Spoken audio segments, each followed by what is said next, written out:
We're very, very excited today to welcome Denise Duffield-Thomas to the Catch Up. I'm sure many of you already know Denise, but for those who may not, Denise is the money mindset mentor for the new wave of entrepreneurs. Her books, Lucky Bitch, Get Rich Lucky Bitch, and the newly published Chillpreneur give a fresh and funny roadmap to create an outrageously successful life and business. And Denise helps women create wealth through her mindset courses and practical wisdom on releasing money blocks. Welcome to the Catch Up, Denise. Thanks so much for having me, Danielle. It's always wonderful to chat to a fellow Australian, which sounds really strange, right? Because I'm Australian too, but a lot of my business is actually in America. And so I speak to Americans all day long, and then it's awesome when I get to speak to a fellow Australian, because I'm so passionate about women in Australia really taking control of their money mindset. Fantastic. Well, it's awesome to have you here. And before, we're really interested in talking about money blocks, but before we do, I wanted to share a quote that I came across from you, which I thought was really interesting. So the quote was, "The rules have changed, and now is the time for women to embrace success, freedom, and abundance on our own terms. The world needs more empowered, wealthy women to start businesses, build communities, and have a positive impact on the world."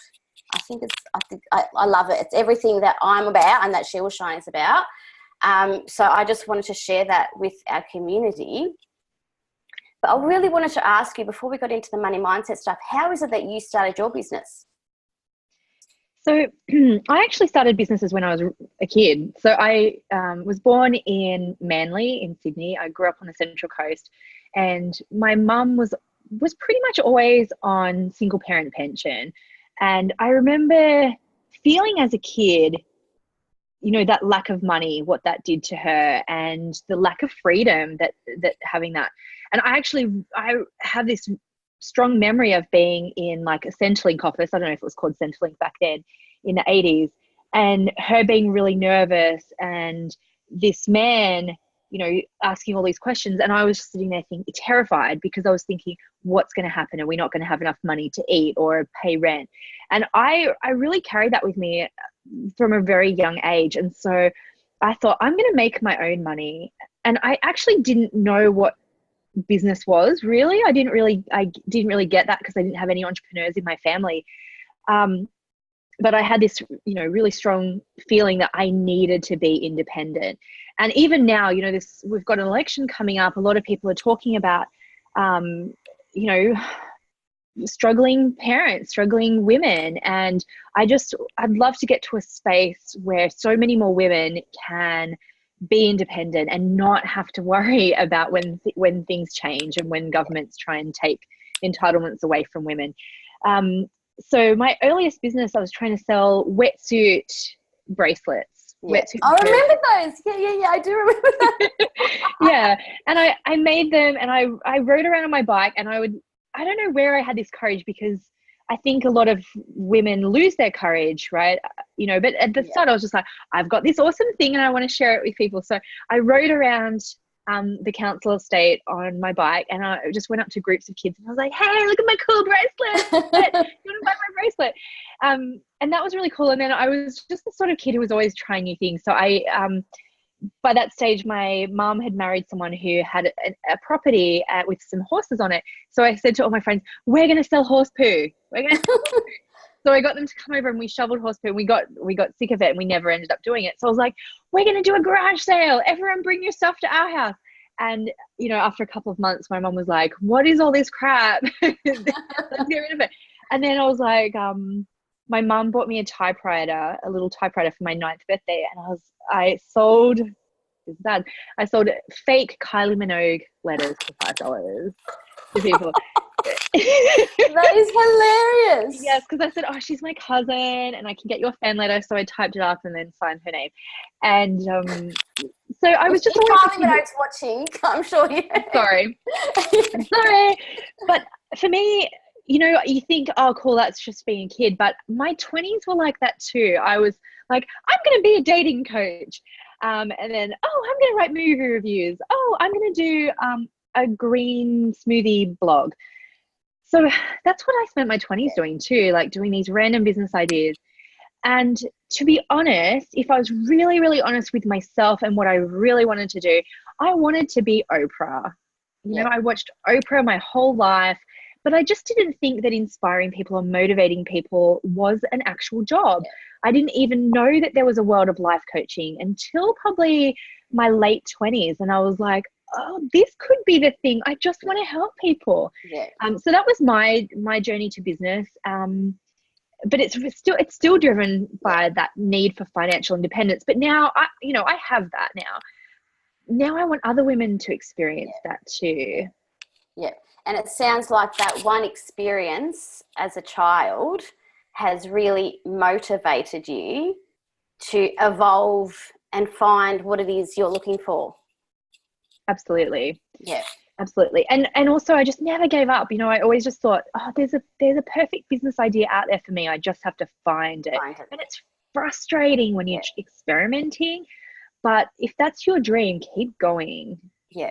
Do you think you would be where you are now if it wasn't for all those experiences along the way? I've thought about this a lot.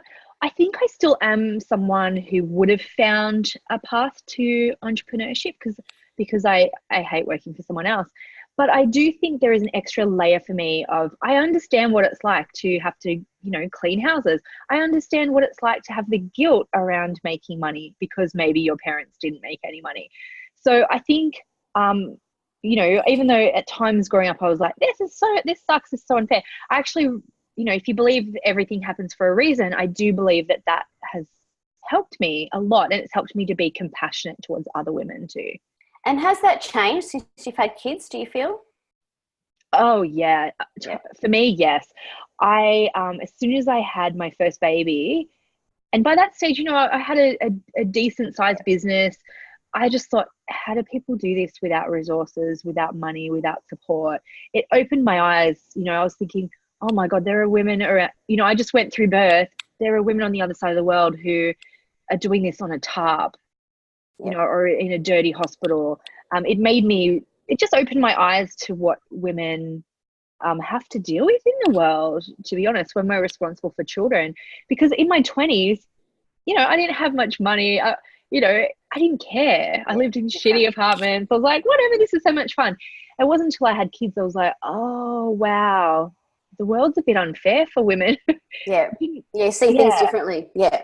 Yeah. For me, definitely. Absolutely. Yeah. And even now too, I'm not so worried about my own kids because I just think, guys, you're growing up in Australia, you're growing up wealthy and white, and I'm not worried about you. We've got things covered yet. Yeah, you guys are fine. Yeah. But it's like, but I want to help. I want to help as many women as I can. And also I want to do it in a way that's sustainable for me so I can role model that for other people. And that's kind of, the whole theme of my new book is don't burn yourself out. Find your path of least resistance. And I struggle with it. I'm really honest. I struggle with it because, I feel like I've nailed it in one area of my life. And then I'm like, oh, this is a new lesson. Thanks. Great. Yeah. Yeah. And I see that constantly. So we have, with the women in that community as well. And a lot of self-sabotage, especially when it comes to money and pricing and things like that.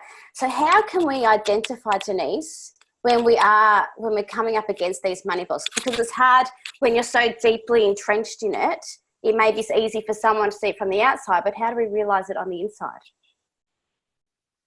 I think it's when you see your points of resistance, what feels icky to you. That's a really good sign, and it could be, what, I hate sending out invoices and I feel like I'm going to vomit, right? So it could be something like that, or it could be asking for money in the first place. What I want people to do as they're listening, think about times from your own childhood where you've made a decision about money.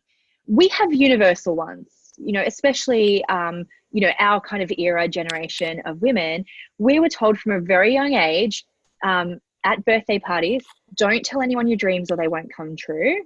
So that's a big one. So a lot of people struggle with goal setting because they don't think it's going to come true. Most of us, our very first interaction with money was told that money was dirty. Don't put it in your mouth. Money is dirty. I didn't remember that until I did that to my own kid. Yeah.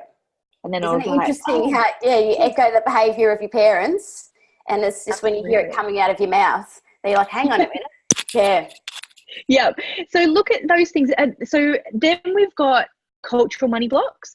So, you know, if you grew up in America, I think you often have the work hard mentality a lot. In Australia, and this is generalities, but of course, if you feel out of step to the culture where you grew up, then then you feel weird anyway. But we've got this thing in Australia around equality and mateship and fairness.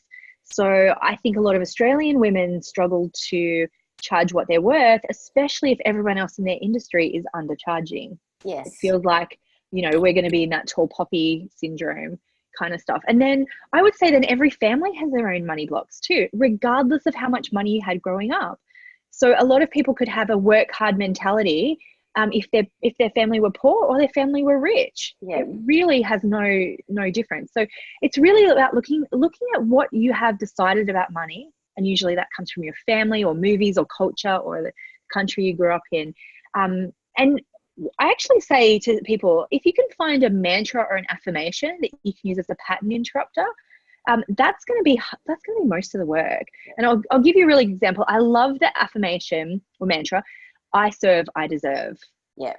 I serve, I deserve. It's such an easy one, but I say to people, use this when you're feeling guilty, or when you feel like you should over deliver, or you feel like you're not enough, or you're not allowed to charge, or you know, people are overstepping your boundaries, or whatever it is. It's a pattern interrupter, so you can go, no, I serve, I deserve too. Yeah. And you realize that money has to be that beautiful cycle. Part of that. It's really interesting you say that, because one thing that I do is when I get to that point, I'm like, hang on a minute, and I go back to what my purpose is and what my why is, and I read those statements, and it kind of breaks that vicious cycle that can go round and around. You just need that interrupter that reminds you of what you're here for and what you deserve.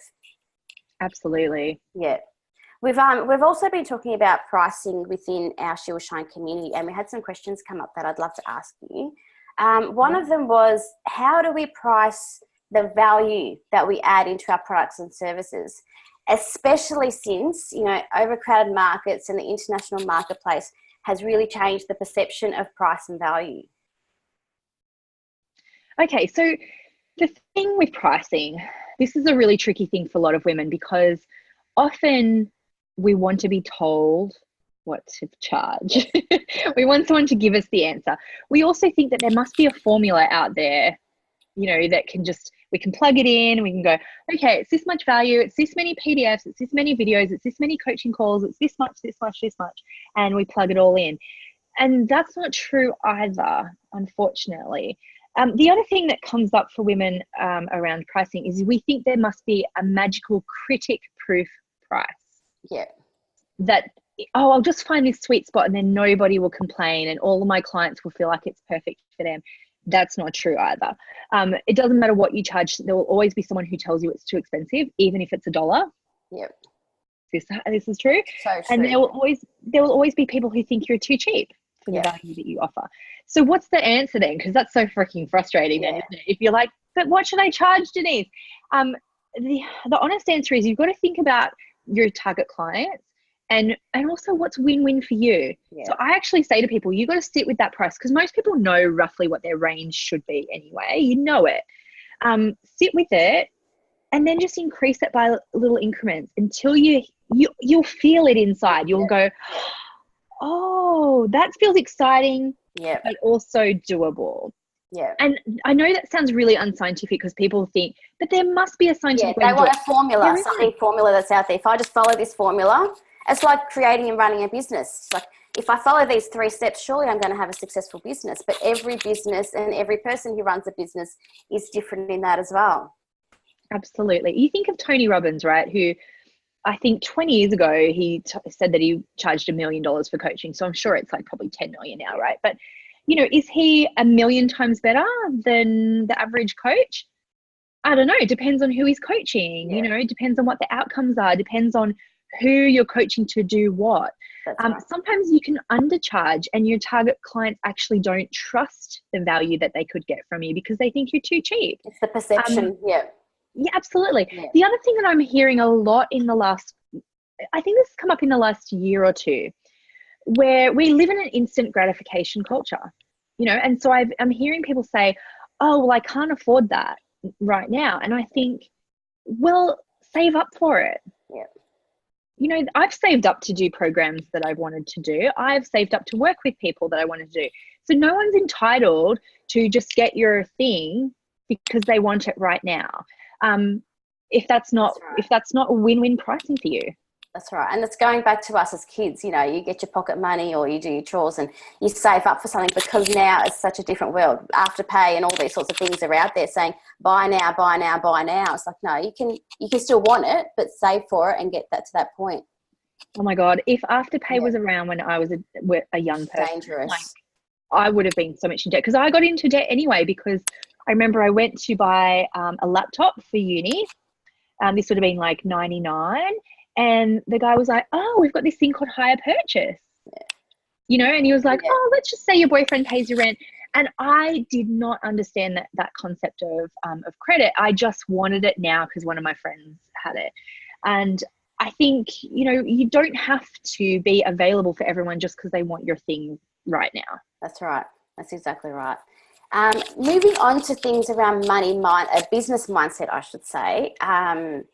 A lot of the women that I know, and myself included, and I'm sure you're the same, we're so passionate about what we do that sometimes it can cloud those big business decisions, because, you know, we're just so involved in it. This is the purpose. We've got to do this. We've got to do it this way. Is there any big decisions that you've had, like big scary decisions in your journey that you can think of where you kind of really had to step back and say, okay, I love what I'm doing, but this is the way I need to do it? Yes. And what I found was you have to have the right advice and support when you're making those decisions. So I remember when I was coaching people one-to-one, and I was meeting them face-to-face. And I remember saying to one of my coaches, I want to take my business online. And she was like, well, how are you going to find clients? You know, and I was like, oh, like Facebook? That's how, you know, that's how I want to find clients. And she was like, oh, no, that doesn't work. And I just thought, oh, and if I'd listened to her, I would have kept on doing, you know, face-to-face clients. I would have kept on going to networking events in my town, and I wouldn't have been able to build this big global business. And then I wanted to, you know, take my business from one-to-one to group stuff, and other people thought, oh, you can't do that. And then I remember with my money boot camp, you know, someone was like, we have to choose. You got to launch it or evergreen. And I was like, I'm going to do both. So I'm not good at people telling me that I can't do stuff.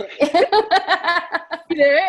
And I think that's super important when you go to find a coach or a mentor or even a mastermind. You've got to be really mindful that everyone's going to put their own ideas about what you should do onto you, especially like coaches. I did the same thing in my early coaching days. I was like, just do it like this because this is what it works. This is how it works for me. Again, it's the formula. It's the formula. It's the blueprint, all of those things. But what you've got to do is you've got to look at all those things that work, and you've got to shift and change it for your personality and your preferences, because otherwise it's unsustainable for you to offer that. And a perfect example is my book tour that I'm on right at the moment. I'm on the Gold Coast at the moment in a hotel. I'm speaking later today. A year and a half ago, I did a book tour, and I did it the way that my husband wanted to do it, because he was the one helping me to organize it. So it was like in like glitzy hotels, and, you know, we did way more than I wanted to do. And it was at night and all of these things. And so for this book tour, I was like, it's during the day, it's during the week, it's at a cinema. And we've got one company to deal with. We're doing it at event cinemas all around the country. I just turn up, the screen's already there. I just ask for a microphone and a glass of water. And again, you know, when I was sort of saying, oh, I want it like this, people would say, oh, no, you've got to do it at night. You've got to do it on the weekends. You've got to do it for your clients. And what I realized is if I didn't do this tour in a way that worked for me, it wouldn't have happened. So it's kind of like, hey, guys, like it's this or nothing. And that's exactly what your book is about. It's about getting over that hustle and grind and really finding that balance between life and business and making it work for you. But what I sort of think and what I tell women is as well, it's so hard to run a business. Like any business is going to be difficult to run. So why not make it as easy as possible where you can make it as easy as possible? Absolutely. Or you won't do it. You won't do it. So I'm mentoring on Marie Forleo's B School at the moment, and someone was asking, I want to help all these people. I want to help all these people. And I'm like, okay, you can't help everyone. You can't. So find the one that's easiest for you. And she's like, oh, I can't do that. And I'm like, but it's unsustainable otherwise. Yeah, that's exactly right. Just do what is easy for you. Yeah. And can you tell us a little bit more about your book, Denise? You've sort of scratched the surface, but I know you're launching it around the country, Australia, New Zealand. I think you have Queensland, Perth, Melbourne and Auckland. So I'm hoping to get to the Melbourne one. Oh, yay. So it's really exciting.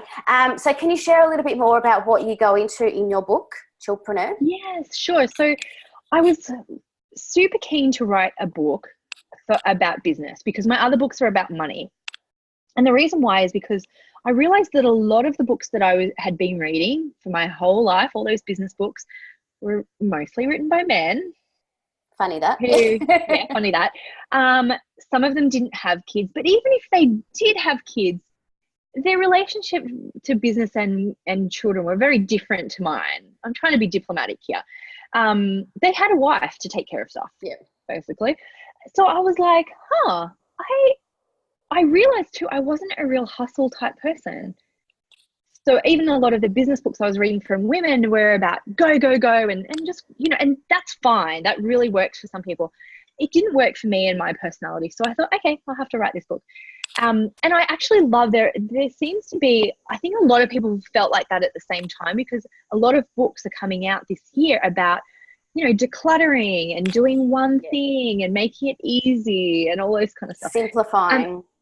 Simplifying, exactly. So the book is divided up into marketing chapters, business model, mindset, money, and mission. And it's about just designing every part of your business to work for your personality. So I give a ton of tips in there, scripts, and just lots of practical ways for you to uncover who you are, but then to give you permission to build your business that works for you. One word no one else. I love that you just used there, Denise, was practical. Because you read a lot of stuff and it's like, oh, this is awesome. And then you're like, yeah, but how am I going to implement this in my life? So something that is practical and simple and just sort of clears we're constantly bombarded with so much stuff around us, social media, everywhere we go. So just to kind of cut out the noise, simplify and make it as easy as possible. Yes, exactly. And you know what? Everyone resists doing it because you feel like it's cheating. You feel like it's too easy. And sometimes I'll even say to people, what's the most obvious thing that you can think of that you could do in your business that actually you don't believe anyone would pay for because it comes too easily for you and you feel like everyone else knows it, but they probably don't. Why not make a business out of that? And they're like, oh no, everyone knows this. No, they don't. Yeah, it's amazing. So yeah, that's the sort of stuff I talk about in the book. And what I want to say about this though is that is a practice for me too. I still overcomplicate stuff all the time, and also my team overcomplicates stuff. So, I'm always looking at how I can make things easier because I think I'm a naturally lazy person. I'm like ambitious but lazy. I'm there with you. I can hear you. I'm here. Yeah, and I've got kids. I'm like, my youngest is 10 months old. I'm like, I don't have the energy to hustle anymore. By 1 o'clock, I'm done. Like I can't work, all the hours that I used to work when I was in my 20s. Yeah. I'm too tired. Yeah, and it's a constant evolution of yourself and your business. Like your business echoes who you are, so therefore it's going to evolve as you evolve as well. Absolutely, but also it's about designing a business that can evolve with you. Because so many of us have businesses at the start where if we're sick, the whole thing collapses, and you've got to build a business that is energy proof in a lot of ways and lifestyle proof. Yeah, absolutely. Definitely sustainable. Yep. Awesome. Yep. So thank you so much for joining us, Denise. If our lovely viewers and listeners would like to find out more of this fabulous tour and join me in Melbourne when I come, they can head to denisedt.com/tour. And you can also follow Denise on Facebook and Instagram. Is it at Denise DT? Is that correct? Yep, that's Denise DT is my website. It's my social handles. But I want to ask everyone a favor. Take a screenshot of Danielle and I talking and tag us both on Instagram and tell us an aha, like something that you're actually going to action. Because for me, I think that's one of the best bits about the work that I do. When someone goes, oh, I read this in your book and I took action. I'm like, Yeah. Yes. That feels so good. That was the purpose of this book. Exactly. Yeah. Exactly. Well, such a joy to speak to you this morning, Denise. Thank you so much for your time.